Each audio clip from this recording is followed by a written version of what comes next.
Baik, soal terakhir di konsep UTBK ya, nomor 10. Nomor 10 ini soalnya adalah tentang laju reaksi. Di sini ada grafik kurang lebih seperti ini. Teman-teman kalau lebih jelasnya lihat di buku KIP-nya ya. Nah, pertanyaannya adalah proses yang menjadi tahap penentu laju reaksi. Oke. Baik. Penentu laju adalah didapat dari tahapan yang paling lambat ya. Tahapan yang paling lambat. Ini biasanya terjadi jika suatu produk dihasilkan melalui dua tahapan reaksi. Kita lihat, untuk membentuk reaksi yang C gitu ya, ini diperlukan dua tahap reaksi. Jadi reaksi yang pertama, tahap yang pertama gitu ya, ini A akan menghasilkan B, sedangkan tahap reaksi yang kedua B yang akan menghasilkan C. Nah, sekarang penentu, balik lagi, penentu laju itu adalah tahapan yang paling lambat. Kira-kira tahapan yang paling lambat itu diambilnya dari apa? Kita bisa melihatnya itu dari nilai energi aktivasi atau yang biasa disimbolkan dengan EA. Energi aktivasi. Oke, teman-teman masih ingat apakah itu energi aktivasi? Energi aktivasi itu adalah energi minimum yang diperlukan oleh suatu reaktan untuk membentuk produk. Ingat ya, biasanya kalau dalam grafik, energi aktivasi itu diukur dari reaktan menuju puncak. Menuju puncak, gitu ya. Jadi, lihat baik-baik, ketika A menjadi B, karena reaktannya itu A, puncaknya yang sebelah sini gitu ya, maka ini dia. Nah, ini teramati sebagai energi aktivasi tahap yang pertama. Kita simbolkan seperti itu. Selanjutnya, B menghasilkan C. B-nya reaktan, puncaknya yang ini kan. Nah, sehingga ini dia. Nah, ini adalah nilai energi aktivasi dari tahap yang kedua.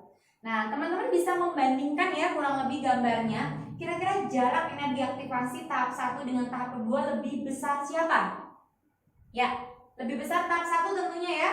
Jadi di sini tahapan yang pertama ini energi aktivasinya lebih besar, sedangkan tahapan yang kedua energi aktivasinya lebih kecil. Nah, apa akibatnya ketika suatu reaksi memiliki energi aktivasi yang besar? Tadi untuk bereaksi dia butuh energi yang sangat besar, sehingga dia akan menjadi lambat. Maka nilai V, nilai lajunya menjadi kecil. Sebaliknya, kalau dia kecil berarti untuk bereaksi itu hanya perlu energi sedikit, maka dia reaksinya jadi cepat kalau sedikit, atau nilai laju reaksinya menjadi semakin besar. Sehingga jawaban yang paling tepat gitu ya, penentu lajunya itu ada di mana? Ada di tahap yang pertama. Sekarang kita lihat dulu ya. Kalau dilihat dari bentuk grafiknya A ke B, ini grafiknya kira-kira apa nih? Exo atau endo? Yo, yang mana? Lihat baik-baik di sini B energinya gitu ya. Kalau kita lihat di bawah ya, energi produk lebih kecil dibanding energi reaktan. Ini produk kalau kita tarik dari sini, ini reaktan kan sini. Nah, karena energi ini ya, kurva sumbu X menyatakan energinya. Energi dari si produk lebih besar, ya kan? Lebih kecil ya. Lebih kecil kan? Maka terjadilah aktivitas, kenapa lebih kecil? Terjadilah aktivitas produknya melepas energi, ya kan? Nah, sehingga ketika dia melepas energi, reaksinya berlangsung secara eksoterm, gitu ya. Jadi jawaban yang paling tepat adalah reaksi A menjadi B dan berlangsung secara eksoterm, dan itu ada di option yang B. Oke. Baik, itu tadi 10 soal tentang UTBK ya. Sekarang kita lanjut ke soal berikutnya. Kita ambil dari soal-soal SBMPTN 2018 dan seterusnya. Kita mulai soal nomor 11 teman-teman. Nomor 11 ini babnya tentang bab larutan juga, tapi sifat koligatif larutan yang kita ambil ya. Ada larutan sukrosa dalam air memiliki penurunan tekanan sebesar 1/6 fenol, satuannya mm Hg, di mana fenol adalah tekanan jenuh uap air molalitas larutan sukrosanya adalah berapa ketika MR sukrosanya 342, airnya adalah sebanyak 18. Oke, kita lihat dulu ya sukrosa. Sukrosa, kalau ngomongin tentang sifat kolagentif larutan, dia masuk ke dalam apa nih? Elektrolit atau non elektrolit kira-kira? Oke, dia masuk ke dalam larutan yang sifatnya non elektrolit. Di sini ada data bahwa nilai delta P sukrosa itu sama dengan 1/6 P0, satuannya milimeter Hg gitu ya. Karena dia non elektrolit, maka rumus delta P sendiri bisa kita rubah menjadi XT dikali dengan P0, ya kan? Fraksi mol terlarut dikali dengan P0-nya. Delta P-nya kita rubah, nilainya adalah 1/6 P0 ya. Sehingga P0-nya di sini bisa kita coret, ya kan? Cerot. Baik, maka didapat nilai XT-nya adalah 1/6. XT itu apa? Fraksi mol zat terlarut. Kita akan coba uraikan. XT itu perbandingan mol, artinya NT mol terlarut dibagi dengan mol total. Ini terlarut. Namanya larutan, komponennya ada 2 ya. Kalau total itu berarti yang punyanya terlarut dan yang punyanya pelarut. Oke. Nah, kalau di sini pecahannya bernilai 1/6, artinya apa nih? Kita bisa simbolkan ya, lihat baik-baik. Ketika atasnya 1, maka nilai NT-nya kita misalkan dia nilainya 1. Bawahnya berarti sama dong dengan atas ya, karena variabelnya 1. Nah, sehingga NP-nya gimana? Ini 1, supaya jadi 6 berarti totalnya adalah 5. Maka, lihat baik-baik, ini 1/6 itu akan sama dengan 1/1 plus 5 ya. Maka akan sama saja, NP-nya adalah 1 mol, NP-nya adalah 5 mol. Jadi kita simpulkan, ketika NT-nya 1, artinya ada 1 mol terlarut. Siapa terlarutnya? Terlarutnya adalah sukrosa. Nah, dari 1 mol sukrosa ini kita bisa nyari nggak masanya berapa? Gramnya. Bisa ya? Didapat dari mana? Mol dikali dengan MR. Kita masukkan. Molnya 1, MR sukrosa diketahui di soal 342. Sehingga didapat masanya 342 gram. Oke, bisa dipahami? Lanjut. Di situ berikutnya NP. NP itu nilainya di situ adalah 5. Artinya apa sih? P itu pelarut. Berarti ada 5 mol pelarut. Pelarut yang digunakannya adalah air. Sama kayak tadi, kita akan mencari berapa masanya. Berarti molnya 5 dikali MR airnya ya, 18. 5 dikali 18, maka didapatlah berapa nih? 90 ya. 90 satuannya gram. Nah, berarti kita sudah dapat gram zat terlarutnya berapa, gram pelarutnya berapa. Maka langsung bisa kita rubah atau mencari molalitasnya ya, molalitas atau M kecil. Molalitas itu didapatkan dari mana nih? Dari gram sukrosa gitu ya, dibagi dengan MR-nya kali 1000 dibagi dengan P. P itu adalah gram air atau gram pelarutnya. Baik, kita masukkan gram sukrosa sudah ada 342, MR-nya sama ya, dikali 1000. P-nya gram pelarut, gram airnya adalah 90. Cerot.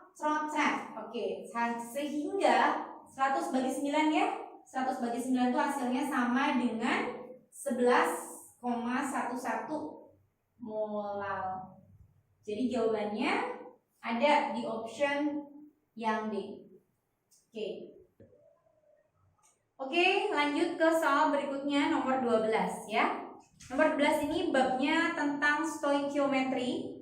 Di sini tertulis bahwa sebanyak 0,48 gram sampel karbonat dilarutkan dalam air dan ditentukan kemurniannya dengan titrasi menggunakan HCl 0,1 molar gitu ya. Sebanyak 40 ml titran diperlukan untuk mencapai titik akhir titrasi. Persentase kandungan karbonat dalam sampel tersebut adalah berapa? Baik, kita fokus ke pertanyaannya dulu. Yang ditanya adalah persen karbonat. Karbonat itu kita biasa simbolkan menjadi CO3 2- ya. Oke, CO3 2-. Nah, sekarang data yang diketahuinya, si karbonatnya, ion karbonatnya CO3 2- itu dilarutkan dalam air. Ketika ion karbonat dicampur air, hasilnya menjadi asamnya, balik lagi ya. asam karbonat plus OH-. Nah, ini pasti reaksinya belum setara. Kita setarakan dulu. Di sini hidrogennya biar sama, kita kalikan.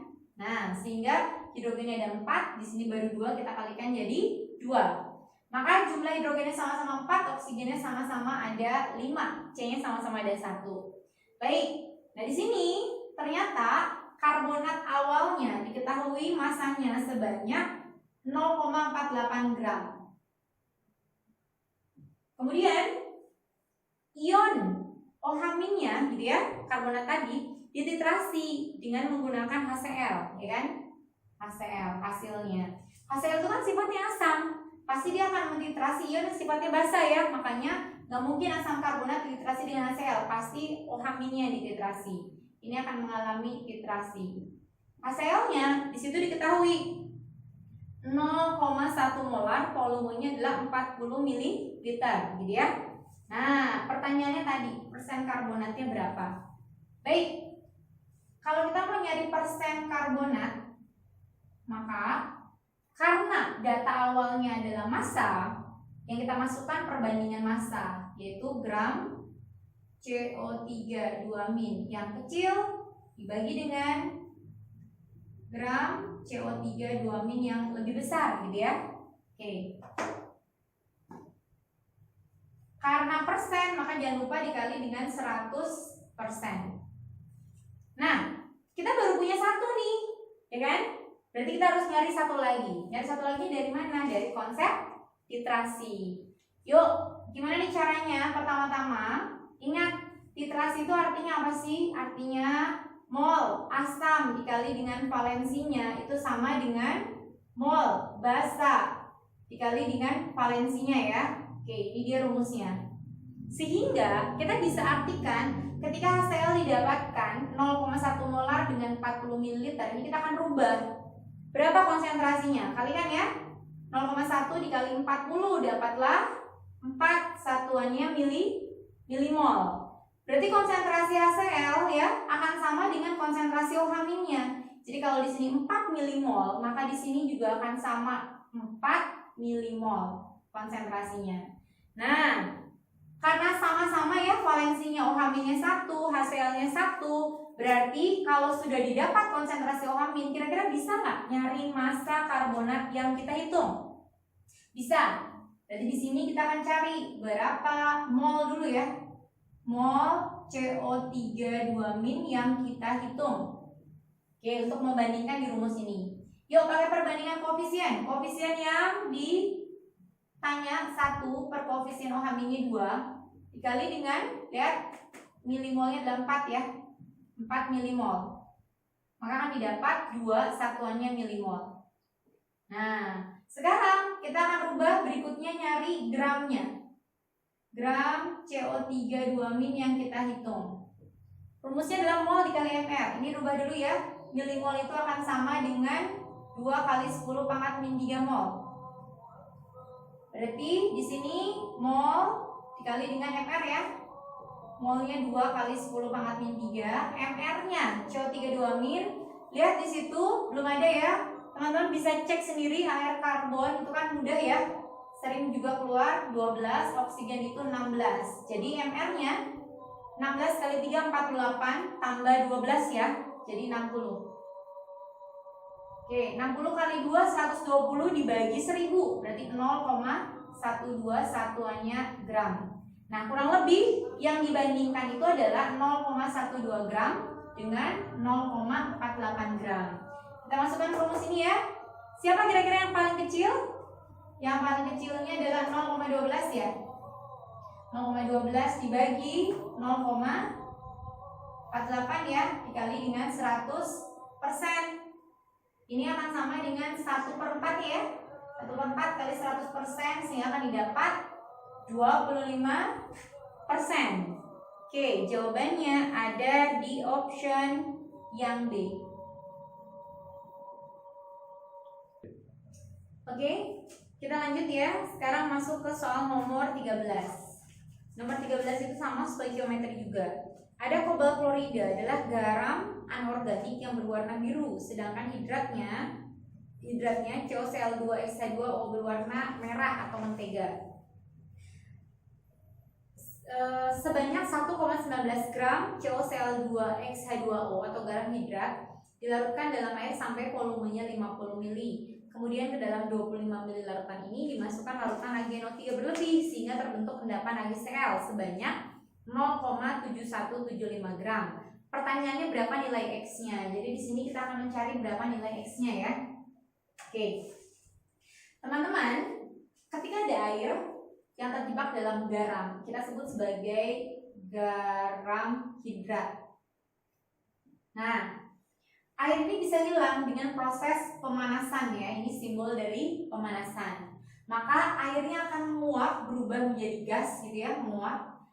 Tersisalah bentuk garam yang terlepas dari hidratnya. Makanya ini kita sebut sebagai garam anhidrat. Artinya garam yang tanpa ada air. Nah, di sini berlaku hukum kekekalan massa. Artinya massa sebelum bereaksi akan sama dengan massa sesudah bereaksi. Di soal diketahui bahwa si CoCl2-nya untuk menghasilkan endapan AgCl direaksikan dengan AgNO3. Maka kita reaksikan, hasilnya menjadi AgCl dan CoNO3 dua kali. Ingat, dekat direaksikan dengan yang dekat, jauh direaksikan dengan yang jauh. Ag plus Cl min, maka jadinya AgCl. CO-nya 2 plus ya, NO3-nya min, maka hasilnya CoNO3 dua kali. Nah, untuk memasukkan ke hukum kekekalan massa, kita akan cari dulu nih massa CoCl2-nya. Dari mana? Dari massa AgCl. Jadi pertama-tama yang harus kita lakukan adalah kita cari dulu mol dari si AgCl-nya ya. Mol itu gram dibagi dengan mR. Yuk kita cari. AgCl di situ ada AR-nya, maka nilai mR-nya kita peroleh sebanyak 143,5 ya. Baik, jadi mencari molnya itu gram dibagi mR. Maka molnya, mol dari si AgCl ya, kita peroleh hasilnya tang ting tung jrek dapat 0,005 ya, satuannya mol. Nah sekarang kita masuk nih cari mol dari si CoCl2. Pakai apa? Perbandingan koefisien. Ininya 1 koefisiennya, Ag-nya 2. Dikalikan dengan mol yang diketahui ya, 5 kali 10 pangkat min 3. Maka didapatlah 2,5 kali 10 pangkat negatif 3. Nah, di sini mol CoCl2 di sini akan sama dengan mol CoCl2 hasil dari penguapan garam hidratnya, yaitu 2,5 kali 10 pangkat min 3 mol ya. Oke, maka di sini kita akan cari gramnya. Mol 2,5 kali 10 pangkat min 3 dikali dengan mR-nya ya. mR-nya di situ tadi CoCl2, mR-nya itu nilainya 130 ya. Sehingga masanya itu sebanyak, kita akan peroleh hasilnya 0,325 gram. Ini angkanya keriting banget ya teman-teman ya. Itu membuktikan UTBK nanti yang akan teman-teman hadapin jauh lebih mudah insya Allah. Nah artinya, yuk fokus lagi ke sini. Kalau masanya 1,19, kemudian CoCl2 0,325, berarti kita bisa cari masanya ya. Selisihnya kan, sisanya kan dari awal totalnya 1,19 dikurangi 0,325 sehingga didapat di sini 0,865 satuannya gram. Baik, karena sudah ketemu nih massa masing-masing senyawanya, untuk mencari X kita bandingkan dari apa? Gram si CoCl2 dibagi dengan mR-nya gitu ya, dibandingkan dengan apa? Gram air H2O dibandingkan dengan mR-nya. Oke, kita masukkan ya. Gram CoCl2 itu berapa nilainya? Ini kan 0,325 per mR-nya 130 ya. Bandingkan dengan gram H2O 0,865, mR H2O itu 18 ya. Oke, ini balik lagi kan? dapatnya 2,5 kali 10 pangkat min 3 banding 0,865 bagi 18 itu 0,048. Berarti bagi bilangan yang terkecil ya. Yang paling kecil ini dong, jelas ya. Berarti masing-masing bagi 2,5 kali 10 pangkat min 3. Bagi 2,5 kali 10 pangkat min 3. Sehingga hasilnya di sini 1.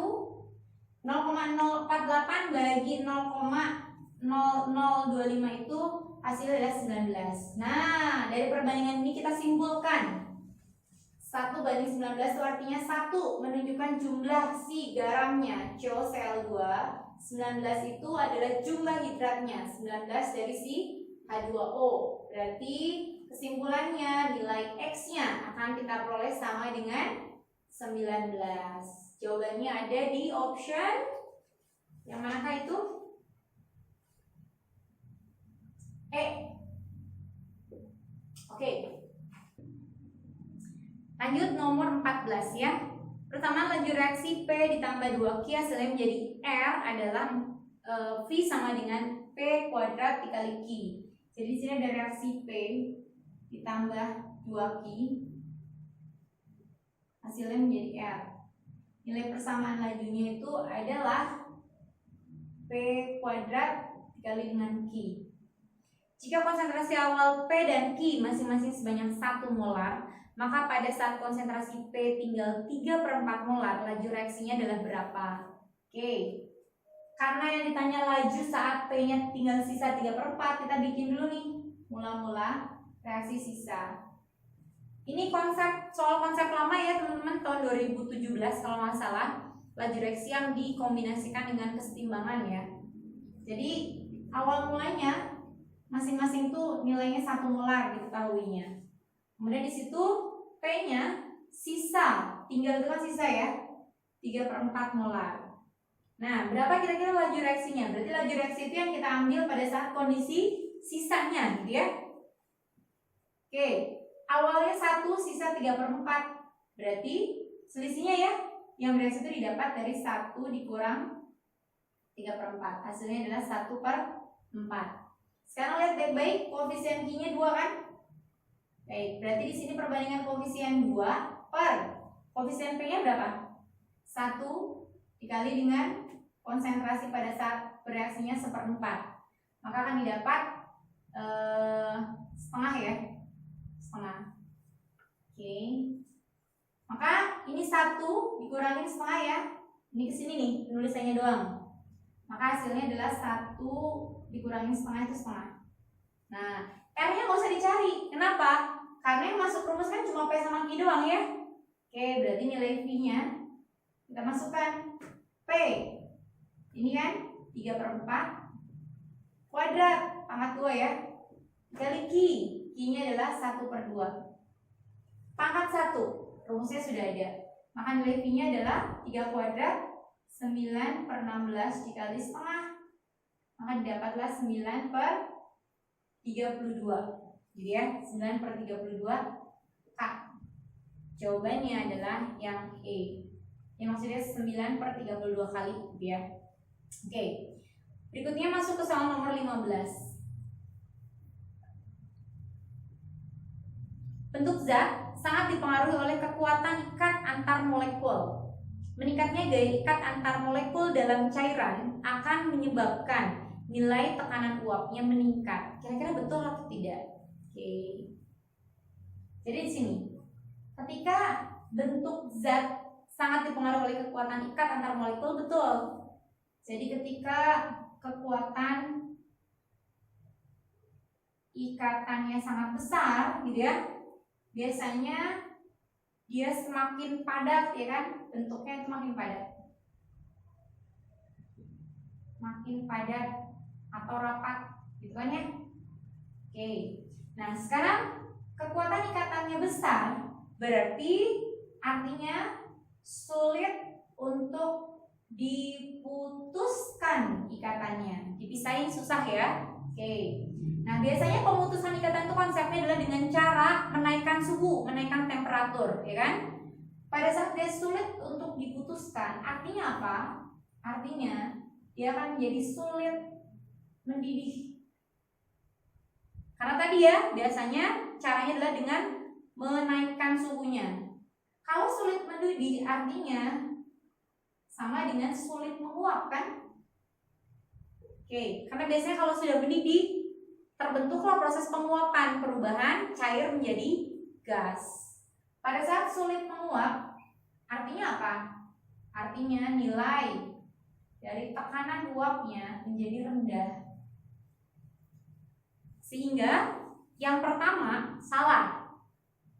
Di situ kan menyebutkan nilai tekanan uapnya meningkat, padahal harusnya menurun. Jadi pertama salah ya pernyataannya. Sebabnya cara tersebut akan mempunyai nilai panas penguapan yang tinggi sehingga titik didih cairannya meningkat. Nah, lihat baik-baik. Kalau sulit mendidih, tadi kan sulit mendidih ya, maka bisa dipastikan titik didihnya, TB ya, boiling point atau titik didihnya, jadi makin tinggi, makin besar. Jadi betul, pernyataannya betul. Salah betul, maka jawabannya adalah yang D. Oke, masih tentang soal sebab akibat ya. Nomor 16. Pada suhu yang sama, gas helium mempunyai laju efusi yang sama dengan gas nitrogen. Oke, laju efusi ya. Kalau kita ngomongin tentang laju efusi, itu sama saja kita membahas yang namanya hukum Graham. Ini biasanya ada di kimia fisik teman-teman ya. Nanti kalau kalian belajar di kalau pas nanti kuliah dapat mata kuliah kimia fisik itu ada hukum Graham. Dia menjelaskan bahwa ternyata laju efusi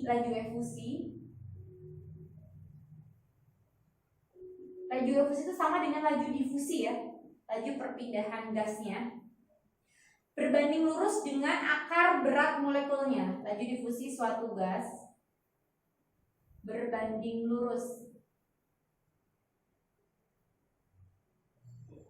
dengan akar berat molekulnya. Oke, nah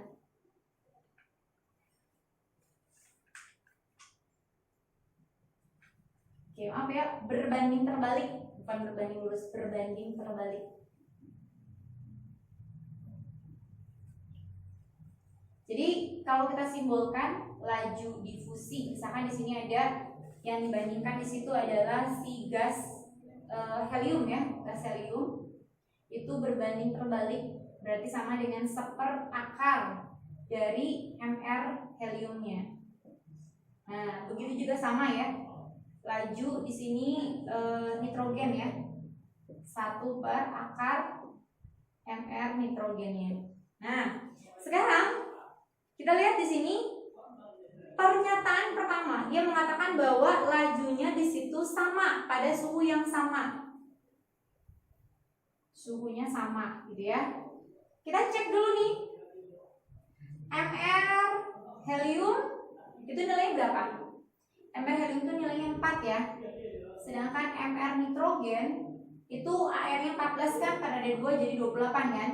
4 dengan 28 itu sama tidak? Tidak kan?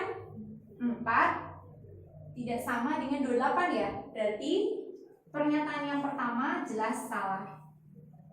Selanjutnya, cara tersebut akan mempunyai nilai panas laju efusi ditentukan oleh suhu. Laju difusi ditentukan oleh suhu. Di sini laju efusi atau difusi itu ditentukannya